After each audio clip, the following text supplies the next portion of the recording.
So today we're going to do the carrier bearing on the G8. I'm starting to feel it, feels like it got a vibration when I take off in first. I'm pretty sure where the problem's coming from is the carrier bearings going out. But when I crawled under here to take the exhaust off, I noticed the previous owner had welded the exhaust to the header instead of just using the clamps. And now I gotta cut that off before I can get the exhaust out so I can do the carrier bearing. So let's get started on that. Oh, and on the other side there's a clamp and it's welded. And it looks like he welded the clamp also to the header. So that's gonna be fun.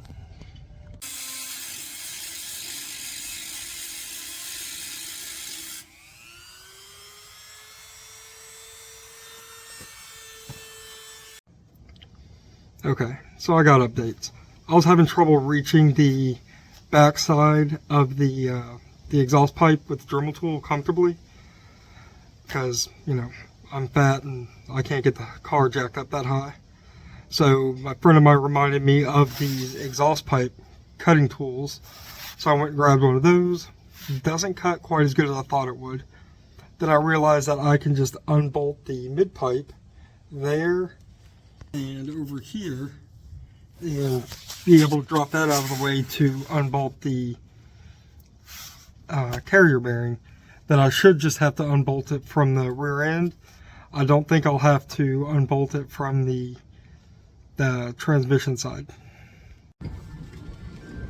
Alright, exhaust is out. Carrier bearing is right here. Easy access.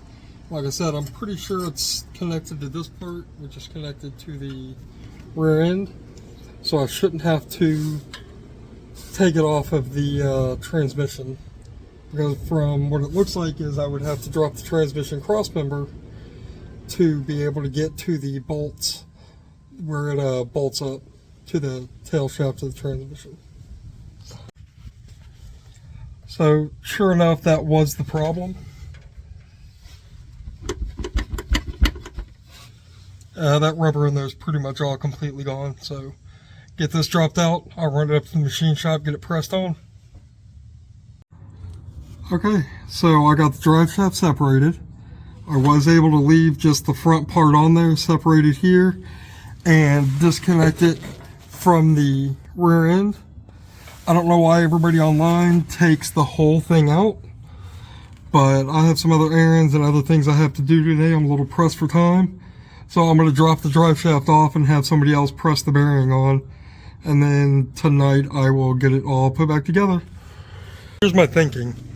The old heat shield looks like it was just ripped to shreds. And I'm wondering if all the heat from the exhaust is what caused the rubber to deteriorate and just go out faster on the carrier bearing. So I ran to the junkyard. They had one, so I was able to snag that.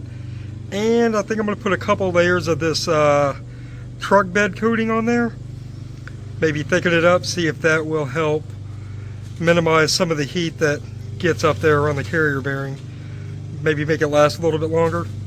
I don't know, could be a waste of time and money, but we'll see.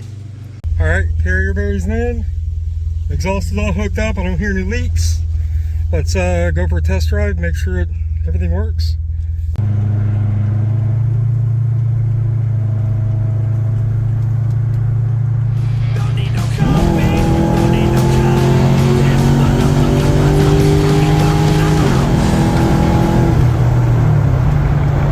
Carrier bearing's done, car's running great, everything's nice and smooth.